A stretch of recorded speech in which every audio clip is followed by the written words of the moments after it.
Buongiorno, bentrovati all'appuntamento con A Voi la Linea. Oggi la partenza delle prenotazioni per il vaccino agli over 80. Di questo abbiamo parlato con il vicepresidente della Regione Riccardi, parlando però anche della distribuzione delle dosi AstraZeneca agli under 55 di alcune categorie e delle fasce più vulnerabili come malati e disabili da mettere al più presto in sicurezza. Sentiamo cosa ci ha detto. Vicepresidente Riccardi, oggi è la giornata in cui partono le prenotazioni per le vaccinazioni degli over 80. Intanto un primo passo sicuramente importante attraverso i CUP o le farmacie. Sì, oggi partiamo con gli over 80, l'adesione è già molto alta, già nel corso della prima ora, stiamo monitorando di ora in ora questo avanzamento, c'è anche qualche disagio inevitabile ovviamente dalla grande adesione che tutti auspichiamo prosegua. È un passo sicuramente importante al quale dovranno seguire tanti altri passi che però hanno a che fare con la disponibilità dei vaccini. Ecco, sul fronte AstraZeneca invece ieri sono arrivate le dosi in Friuli destinate agli under 55 in questo caso di alcune categorie. Quando partiranno le inoculazioni in quel caso? Adesso noi stiamo, innanzitutto nel pomeriggio ci sarà un ulteriore approfondimento della Commissione Salute delle Regioni con l'AIFA per capire l'applicazione, perché vogliamo che ci venga spiegato come mai in questo paese l'AstraZeneca può essere utilizzato fino a 55 anni quando in Francia e Germania si usa fino a 65. Poi stiamo lavorando con le categorie così definite dei servizi essenziali, abbiamo già ragionato con i prefetti per le forze armate e le forze dell'ordine e abbiamo ragionato sul sistema scolastico coinvolgendo anche le università, quindi non appena avremo un ritorno di queste informazioni sicuramente anche con l'AstraZeneca potremo partire, ma alle condizioni di oggi soltanto per le persone che hanno meno di 55 anni. Ecco, per quanto riguarda appunto queste inoculazioni, verranno fatte nei luoghi dove le forze armate o gli insegnanti lavorano oppure anche questi saranno affidati ai distretti? No, la nostra previsione è quella di farlo nei luoghi dove le persone lavorano. Naturalmente questo dovrà essere calcolato in ordine a una dimensione adeguata che consenta all'equipe dell'azienda sanitaria di spostarsi con la maggiore efficienza possibile. Quindi a chiamata e non a prenotazione in questo caso? A chiamata, concordandolo con il coordinamento delle organizzazioni.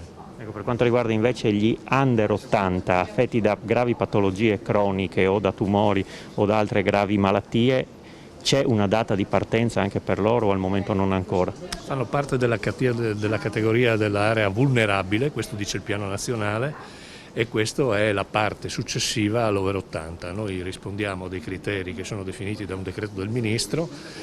Io sono dell'opinione che su questa vicenda della vulnerabilità secondo me bisogna fare delle correzioni a partire dalla disabilità che secondo me non può essere messa in coda.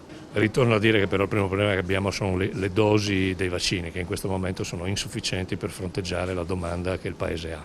Ecco, c'è un numero di vaccini in arrivo ancora, ulteriore? No, questa è la programmazione che abbiamo, con le AstraZeneca viaggiamo a 80.000 al mese e ci siamo organizzati ovviamente per utilizzarli tutti come abbiamo fatto con grande efficacia nella prima fase, avendo una grande adesione del servizio sanitario, del personale del servizio sanitario che ha dato una grande risposta riuscendo a raggiungere ormai quasi il 90% delle adesioni sulla potenzialità dei vaccinabili. Restiamo in tema vaccini perché il Presidente della Regione Federica ha parlato della possibilità che le regioni del nord ne acquistino in maniera autonoma e poi sui nuovi accordi a livello europeo ha espresso fiducia in Draghi. Nasce l'asse dei governatori del nord per acquistare i vaccini? No, noi stiamo facendo delle valutazioni, in tal caso capire se è un percorso fattibile. Ovviamente noi ci auguriamo che ci vengano forniti a sufficienza e in modo abbondante.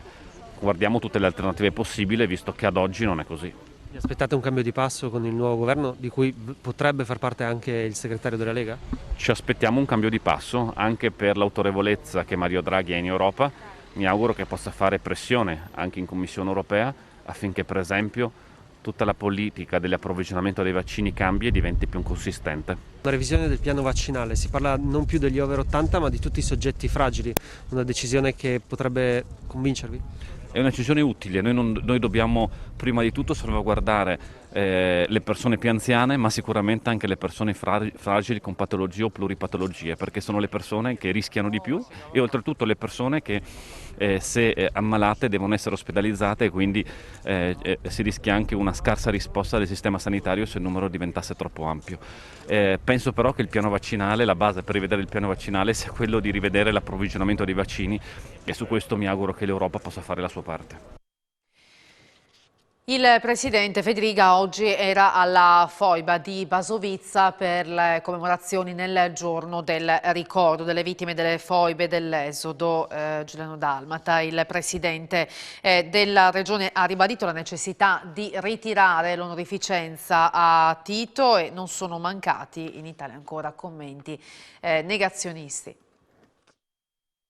È arrivato un appello anche al Parlamento per ritirare l'onorificenza a Tito, serve una legge, è arrivato il tempo di questa legge? È arrivato il tempo, è depositata, penso si possa fare in tempi estremamente rapidi, non ci sono scuse per non andare avanti in questa direzione, bisogna andarlo convintamente, sono convinto che tutte le forze politiche la voterebbero, mi auguro sia così ovviamente, non voglio pensare cose diverse e quindi si può fare, facciamolo e ridiamo dignità ai martiri delle foibe, gli esuli istriani e tutte le genti del confine orientale che hanno sofferto e hanno visto i loro familiari scomparire e vite distrutte. È importante, sono molto importanti le parole del Presidente Fedriga.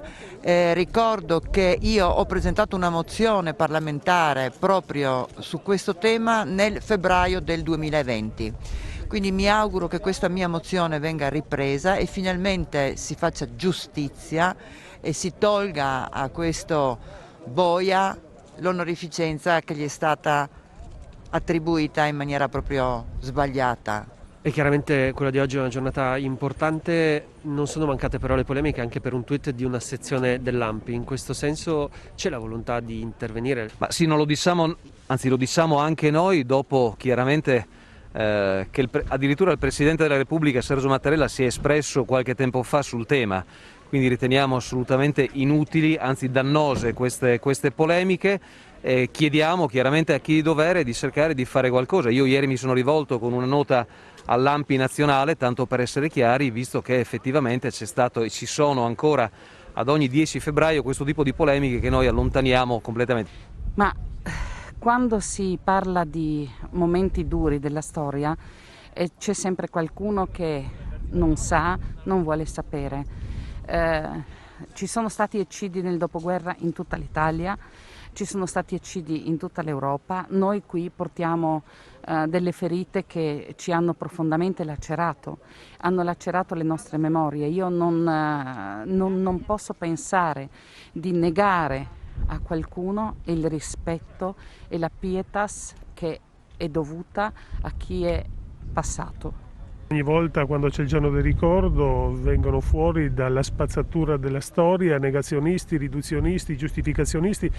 Siamo abituati naturalmente, però ci vorrebbe un provvedimento un po' più severo per far sì che anche il negazionismo delle foibe venga bannato in maniera più chiara. Abbiamo visto anche pubblicazioni in questo periodo che sono uscite che insomma francamente fanno schifo e non rendono sicuramente né giustizia storica né tantomeno morale a coloro che sono morti nelle foibe e a 350.000 italiani fuggiti dal paradiso socialista di Tito. Il negazionismo, sai, però i risultati sono questi. Quest'anno abbiamo avuto Mattarella e Borut Pahor che si sono presentati alla foiba Basovizza e si sono dati la mano. Ti assicuro che è stato un grande riconoscimento, una grande emozione, per cui quest'anno vale doppio, ripeto, proprio nei confronti dei negazionisti. Bisogna testimoniare questa situazione di dramma che c'è stato per le foibe, per la prevaricazione di alcuni su altri, per la violenza su gente inerme e che ha portato insieme anche il dramma dell'esodo, il fatto che molte famiglie siano state sradicate dalla propria terra per una questione politica, per una questione anche in qualche modo ideologica. È importante perché si sta acquisendo quello che io da qualche anno vado ripetendo. I fatti riguardano italiani, sloveni e croati, tutti e tre popoli coinvolti in questa terribile strage realizzata dai comunisti di Tito. Quindi è un ricordo che deve accomunare, non dividere. La venuta del Presidente Pahor è stato un passaggio in questa direzione. Se nel prossimo anno, io lo dirò nel mio intervento, potremmo segnalare anche la venuta del Presidente croato, il percorso sarà completato. E a Udine, nella giornata del ricordo, la cerimonia nel Parco Martiri delle Foibe, sono intervenuti il sindaco di Udine Fontanini e l'assessore regionale Sergio Emidiobini. La giornata del ricordo anche qui a Udine. Beh sì, a distanza da 15 giorni circa dalla giornata della memoria, quindi 2 bruttissime pagine della storia del genere umano che hanno caratterizzato, ahimè, il secolo scorso. Guardate, queste giornate sono importanti soprattutto per i giovani. Il rischio vero è che generazione dopo generazione il ricordo venga affievolito. Allora capite che giornate come queste, oltre a mantenere saldo il ricordo, celebrano le decine di migliaia di uomini, di donne, di bambini che hanno perso la loro vita per una semplice colpa, quello di essere italiani, nati e cresciuti in una terra oggetto di pulizia etnica. Quindi, come dire, non dimentichiamoci mai di quanto il genere umano è in grado di fare e che non si ripetano mai più queste brutte pagine per la storia umana. Un ricordo importante in occasione di questa cerimonia che abbiamo ricordato. Abbiamo ricordato ovviamente tutte le vittime, i martiri di quei terribili tragedie che sono finite nelle foibe, ma io ho voluto ricordare in particolare una persona, una ragazza che nel fiore della sua giovinezza, della sua innocenza, dei suoi sogni è stata brutalizzata da un destino ingratissimo, durissimo, ma anche da Gentaglia che non ha avuto alcun rispetto per il suo corpo e per la sua anima. E Norma è una testimonianza di forza, di fiducia, di coraggio, ma eroico in ciò che è la libertà delle proprie scelte di donna e delle proprie scelte di persona umana e di amore alla patria. E quindi mi è sembrata un simbolo che riassume un pochettino, diciamo, tutti gli altri eroismi che sono avvenuti in quel periodo. Dico gli eroismi perché dovrei dire anche le brutalità, ma in questo momento ho accennato anche al perdono, perché in fondo più che la brutalità vogliamo ricordare l'eroismo di chi ha subito tutto questo nel nome di valori in cui noi crediamo: la libertà, la dignità della donna, la bellezza, i sogni di una ragazza che amava la propria terra, quella terra rossa dove lei riposa adesso a Visinada, in un piccolo villaggio dell'Istria. Noi nel dare questi fiori vogliamo onorare il fiore della sua innocenza, di tutti coloro che combattono, che sono innocenti, che sono giusti e che soffrono per amore della loro libertà e della loro dignità. Qual è la realtà e la memoria, l'importanza di ricordare quello che è successo? È fondamentale per quanto mi riguarda, perché solo se noi continuiamo a ricordare quello che è successo con uno spirito di pace, e le persone che hanno tanto sofferto e sono morte non saranno morte invano e per sempre. E poi il nostro scopo, quello per cui noi tanto ci impegniamo, è anche perché questo serva di monito per i giovani, per le generazioni future, perché le atrocità non devono ripetersi nel mondo, non dovrebbero mai ripetersi, guerra, uccisioni, eccetera. Tutti noi auspichiamo un mondo di pace e di vera fratellanza. Questo calvario col vertice sprofondato. A tra poco con la seconda parte di A voi la linea.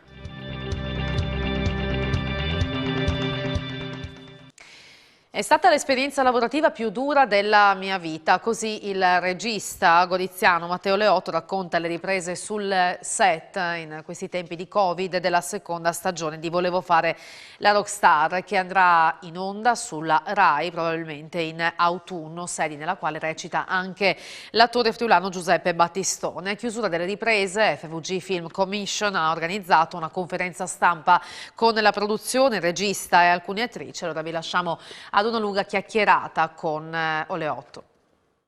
Dopo 4 mesi di riprese, lunedì scorso, ultimo check per la seconda stagione di Volevo fare la rockstar, girata nell'Isontino tra Gradisca, Cormonso, con qualche incursione anche a Cividale. L'incubo del Covid di sottofondo, il timore all'inizio di non arrivare fino alla fine, qualche defezione sul set causata dalla pandemia, ma insomma alla fine ce l'avete fatta, peraltro senza neanche un giorno di stop obbligato. Grande soddisfazione, ma anche un sospiro di sollievo, verrebbe da dire.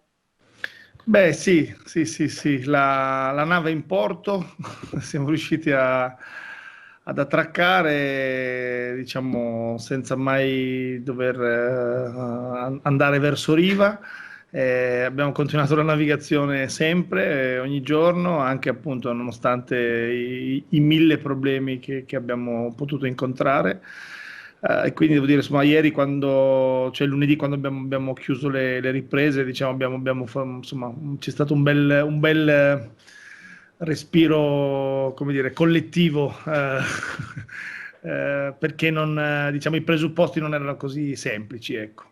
È stata dura girare su un set con il Covid. Cosa c'è stato di diverso rispetto alle normali esperienze sul set? Ma innanzitutto le mascherine, diciamo che sono uno strumento necessario per come dire, la non diffusione e dilagazione del virus. Per noi sono stati un problema, nel senso che poi appunto insomma, manca una parte importante del volto, e quando si lavora in questi termini, insomma, è complesso, diciamo, abbiamo scoperto tutti quanto gli occhi siano espressivi o debbano essere espressivi, mancando tutta una parte del viso che normalmente racconta molto. Per come concepisco io il lavoro, la cosa che è mancata di più credo sia il famoso terzo tempo che nel rugby, diciamo, che ha fatto del rugby quello sport così nobile, appunto, per cui in campo può succedere qualsiasi cosa, nel terzo tempo uno chiarisce un po' tutto quello che è accaduto. Ecco, a noi è mancato molto questo, è mancato molto avere un tempo e uno spazio per diciamo, discutere, chiacchierare, mettere a posto degli screzi, discutere dei giorni successivi, poter, diciamo, pianificare il lavoro in maniera serena. Per cui insomma sono stati 4 mesi in cui abbiamo lavorato molto, e poi la sera ognuno se ne andava a casa sua, e quindi, diciamo, per come intendo io il lavoro del set, è stato abbastanza dura, insomma. Ieri, guardando tutti i miei colleghi, ci siamo guardati negli occhi e ci siamo detti che probabilmente ci ricorderemo questa esperienza, perché abbiamo fatto una serie durante una pandemia mondiale, e queste sono cose che non si scordano, ecco. Anche sul set, insomma, restrizioni e rinunce. Che sensazione e magari anche che responsabilità è portare una produzione nella propria terra d'origine, che nonostante, insomma, ormai sia riconosciuto come set cinematografico e non solo, è comunque percepita lontana, troppo lontana dalla capitale, da Roma? Ma anche parlando con gli attori soprattutto, e con chi c'era già la prima stagione, è stato molto divertente sentirli raccontare, e tutti dicevano più o meno la stessa cosa. Dicevano che quando hanno scoperto che sarebbero dovuti venire a Gorizia a fare questo lavoro, insomma, chi si è affannato a cercare su vari Atlanti e i vari Google Map per cercare di capire dove Gorizia fosse. Chi aveva addirittura detto no, ma io fino lassù non ci vado perché chissà cosa c'è, e diciamo il 99% delle persone che sono ritornate hanno detto che quando hanno rimesso piede a Gorizia si sono sentiti molto a casa. Questo è l'effetto che Gorizia e il territorio fa.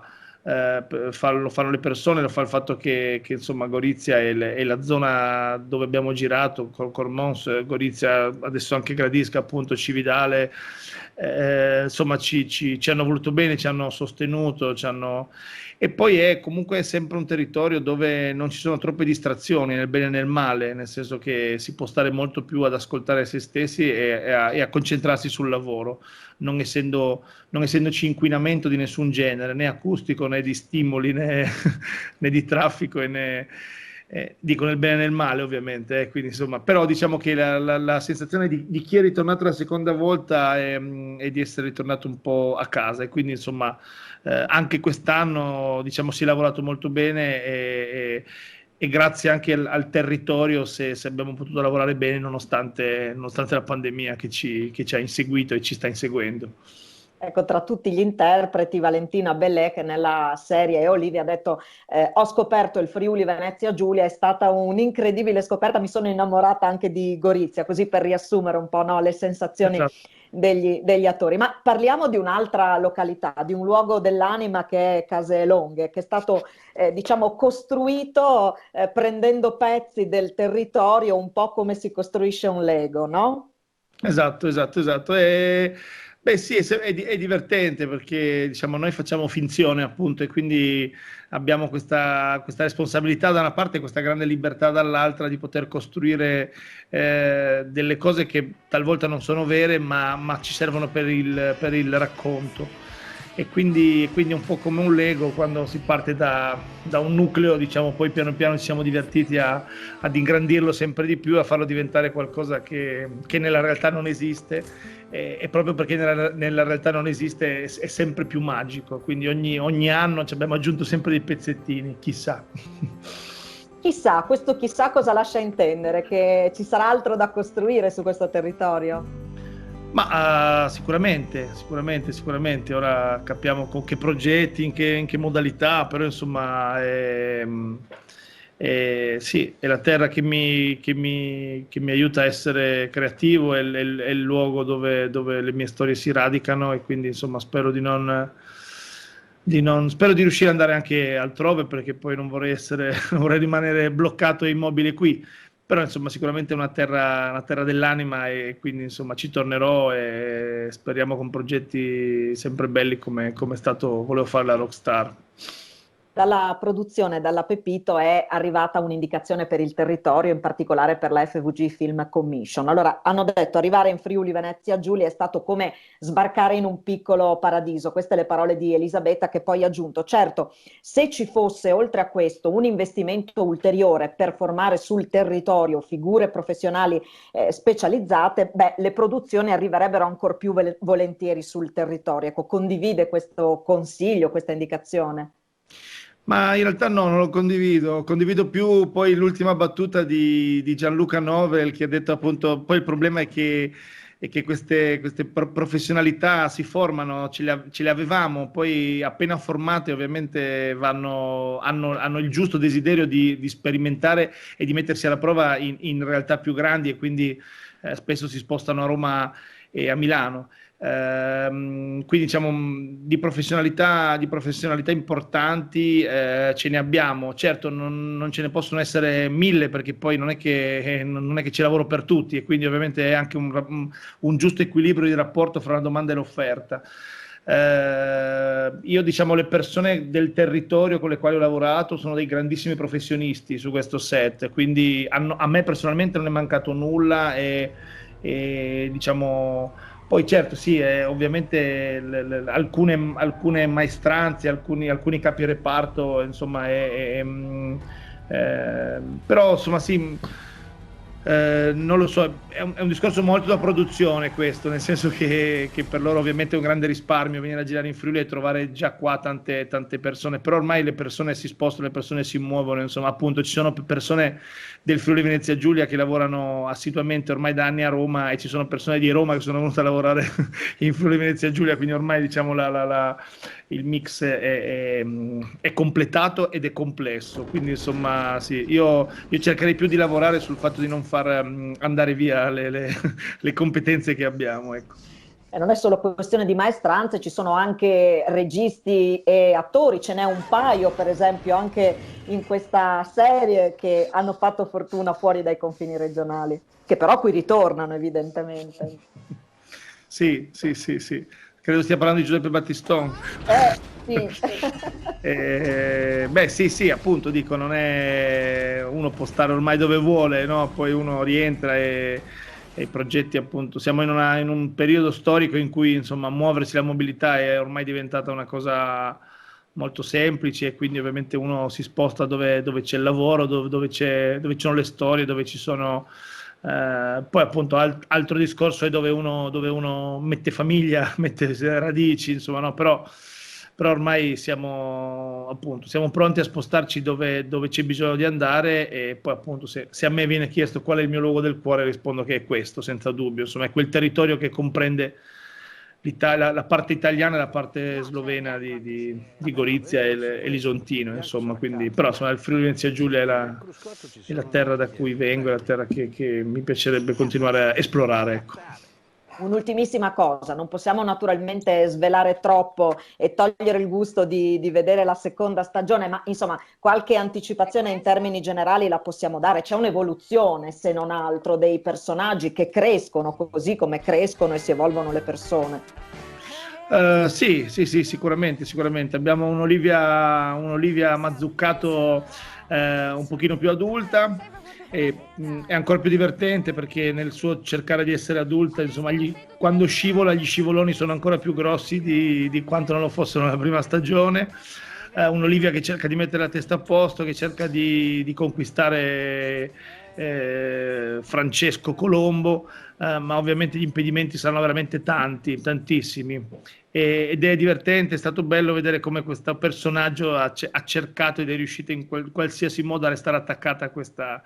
Ci sono due nuovi ingressi, diciamo, nella storia come personaggi importanti. Uno è Anna Ferzetti, che ha interpretato Silvia, appunto l'attuale, c'è la fidanzata di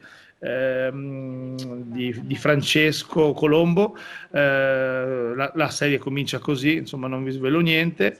E poi c'è un altro personaggio che, diciamo, avrà a che fare con la linea di Eros, quindi il fratello di Olivia, e l'attore che interpreta il personaggio si chiama Francesco Di Raimondo. Questi sono, diciamo, i due nuovi insert.